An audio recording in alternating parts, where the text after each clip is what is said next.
next your number is 4, and your final winning Jumbo Bucks auto number is 39. Hello, TTO. It's your game, Georgia. We will have some light rain come through tomorrow morning, followed by a cool down and sunshine over the weekend, and then another big warm-up next week. I'll have all the details coming right up. Now on News Channel 6 at 11, concerns over the Jones Creek subdivision, why residents are expressing their concerns to the Planning Commission. Plus, Nikki Haley announcing her run for president, what that means for her hometown of Bamberg. And state lawmakers say health care funding must be a priority for Georgia. We'll see why, as your News at 11 starts now. Live from Television Park, this is WJBF News Channel 6 at 11. Good evening, everyone. Thank you for joining us. I'm Jenny Montgomery. Coverage you can count on begins with a push to expand. Say they'll sit down with Augusta to negotiate a price. Time now for a first check of the forecast.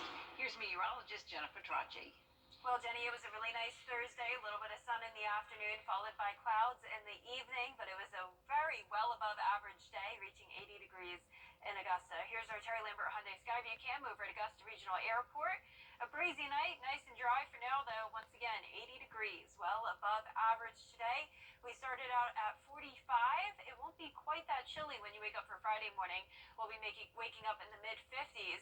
Right now, we'll notice we're still seeing a lot of mid-60s. 62 in Augusta, 64 in Barnwell and Allendale, 63 in Millen, 66 in Louisville. These are the temperatures we typically see on a summer night. 67 in Gibson, 64 in Waynesboro, and 66 in Washington. We have a southerly wind around 5 to 8 miles per hour in the metro and Aiken County. Dew points are in the mid-50s, so tomorrow morning will be a little bit muggy as we have some rain headed our way, along with the continued cloud cover over the next several hours. Here's the system that we're watching, an area of showers and storms across the deep south, and this will continue to move towards the east. So luckily it is losing a lot of its strength, so we're not dealing with any severe weather with this, but we are just going to see the rain along with the cloudy conditions, unfortunately. But then we'll be right back to sunshine on Saturday.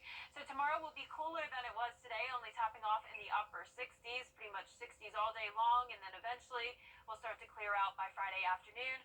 Once again, sun on Saturday, along with a brief cool down, followed by another big warm up next week. We could have a couple more days of the 80-degree weather. So coming up, I'll have all the details on that, but back to you, Jenny. All right, thanks so much, Jenna. A lot of concerns being brought to the Columbia County Planning. The Live Viper 6 Skyview Network, sponsored by Terry Lambert Hyundai. Now, your most accurate forecast with WJBF Live Viper 6. I hope you had a great Thursday and enjoyed the warmer temperatures. It felt like a nice spring-like day, and now feeling like a summer-like night with these temperatures. We're sitting at 62 in Augusta, well above average. We do have some clouds out there and a southerly wind of 5 miles per hour, increasing our moisture, putting a dew point of 56 degrees. But overall, not a bad night. Visibility is perfect, just the clouds we have to worry about. Not registering on our icons here since they are very high-level clouds. 67 in Lincolnton and Evans, 64 in Saluda and Aiken, 66 down in Bamberg, 67 in Gibson, and 63 in Millen. So a mix of those low to upper 60s, and tonight it really won't be dropping off too much. These clouds will insulate us, keeping the warmer temperatures. And notice the green showing up in the corner there. That's some rain headed our way along this cold front. So this is what we're watching. That'll impact us for Friday morning. Behind that comes more high pressure that'll build in, bringing back sunshine for Saturday. But here's a closer look at the line of showers and storms coming through Alabama right now. Really not looking that impressive, just a little bit of lightning here, but overall losing a lot of its intensity. But the most significant thing is the colder temperatures on the other side of this front. We're seeing the 30s across Arkansas up into Oklahoma and Texas.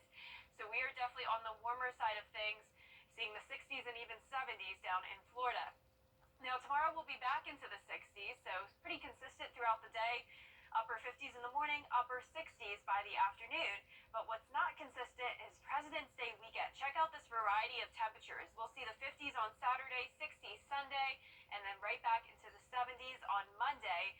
And it doesn't stop from there. We'll continue to warm up into next week, making it to that 80-degree mark Wednesday, and those 80s push into the end of the week. So definitely some warm temperatures to look forward to if you are a fan of that, but we also have the cooler temperatures this Saturday. Also some rain on Friday, but then a dry stretch into the weekend and next week, and just some isolated shower chances next week. So here's where the position of the cold front will be Friday morning.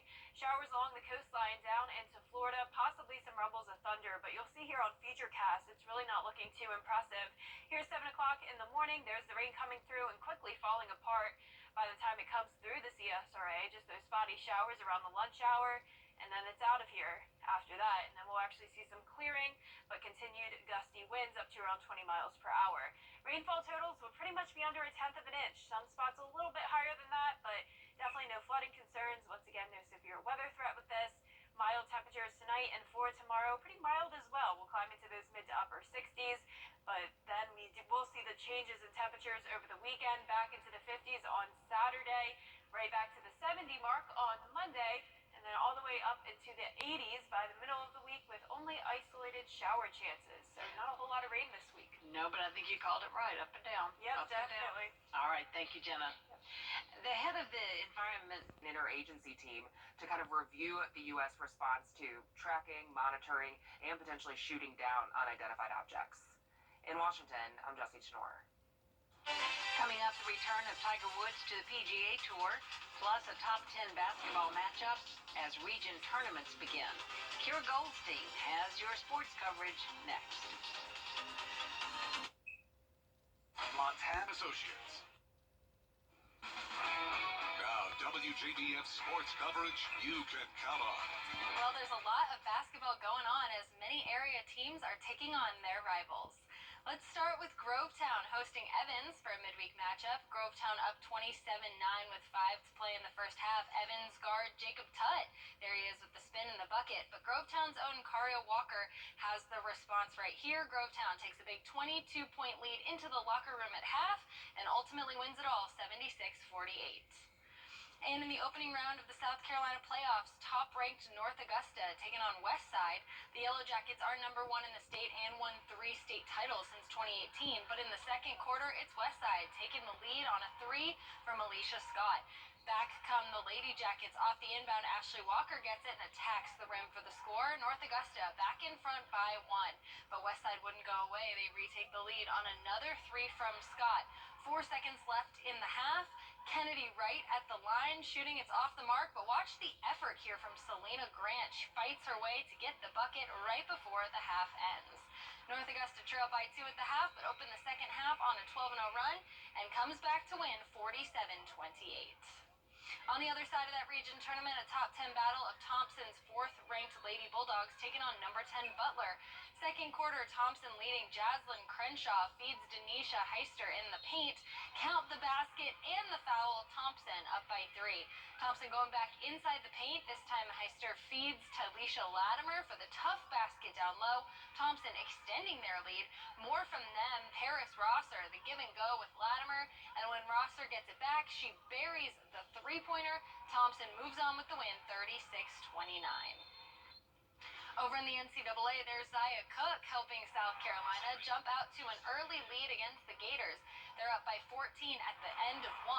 Second quarter, there's Bria Beal from the corner as she helped her team take a 30-point lead into the half. Gamecocks ball, Bria feeds it to Zaya Cook from the corner, drains it. Those two were a power duo all night, but Cook was the game highest scorer by a lot as she posted 22 points in the Gamecocks' big win over the Gators, 87-56. And finally, in the PGA, let's take a look at how the first round of the Genesis Invitational shaped up. Max Homo tied with Keith Mitchell for first at 7 under. Mitchell managed to find his way to the top, and that moves John Rahm to 3rd. Then we have the GOAT, Tiger Woods, making his first PGA Tour start since October of 2020. He's 2 under in the first round and tied at 27. And then we got some local boys ranked a little further down. Luke List is 1 under and tied for 44th. Kevin Kisner and Matt Neesmith are 3 over and tied at 101. And we will have updates on the next 3 rounds throughout the weekend. Man, it's really good to see how this is shaking out and see Tiger back in action. Oh, everybody's excited about that. Thank you so much, Kira. We'll be right back. Don't miss your sets. Plus, save up to $900 on Purple. Only in Ashley. Ashley White, Sergeant First Class in the United States Army Reserve, is back home from Africa after nearly a year, and now after 11 months apart, just footsteps away from her son. She returned home to surprise him with help from his school's NJROTC program. Oh, don't you just love these videos? I love these. Oh, she says support from her family helped during her time away. How cute is That that? is so sweet. That's so wonderful. They always make me cry. Right, I love the those. military homecomings. They're just, they're tear jerkers. Yeah, it's Look just the how biggest happy hug. he is. Oh. Love that. I mean, they sacrifice so much. They missed their families for so long, so it's so heartwarming to do that. The kid's so excited.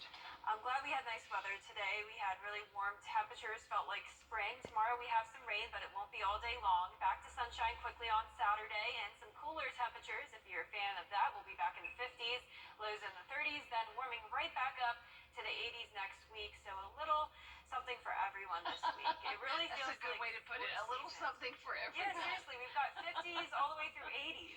Whatever you like, we have it. Yeah. Here for you. And Well, that's you just know, for that's the what they high. say. That's what they say about I think- Georgia. If you don't like Yeah. the weather, just stick around a day or two. We have everything other but anything but 20s and 90s. We're missing those. That's But That's what we don't have this Yeah. week, yeah. That's crazy. Well, thank you for watching us tonight. That is our report. Be sure to download our mobile app for breaking news and weather. Our next news is at 4:30 with Mary, Barkley, and John. Have a good night.